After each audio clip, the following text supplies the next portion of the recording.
శంభాజీ మహారాజ్ ఎలా చనిపోయాడంటే, శంభాజీ మహారాజ్ ఛత్రపతి శివాజీ మహారాజ్ కుమారుడు మరియు మరాఠా సామ్రాజ్య రెండవ ఛత్రపతి.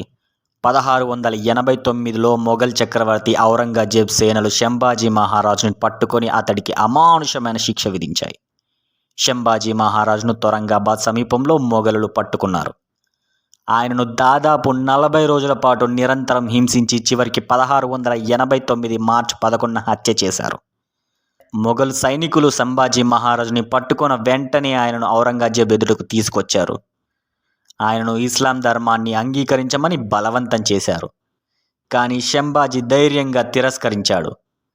దానికి ప్రతీకారంగా కళ్ళు, కాళ్ళు, నాలుక కత్తిరించి భయంకరంగా హింసించారు. చివరికి తల తీసి ఆయన తలను మహమ్మదానగర్ వద్ద ప్రజలు భయపడేలా ప్రదర్శించారు. శంభాజీ మహారాజ్ వీరోచితంగా మరణించినప్పటికీ ఆయన మరణం మరాఠా సామ్రాజ్యాన్ని ఇంకా బలపరిచింది. మరాఠా ప్రజలు అతని త్యాగాన్ని గుర్తించుకొని మొఘలులపై తీవ్ర ప్రతీకారం తీర్చుకున్నారు.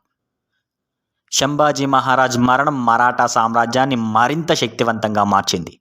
అది చివరికి మొఘల్ సామ్రాజ్య పతనానికి దారితీసింది.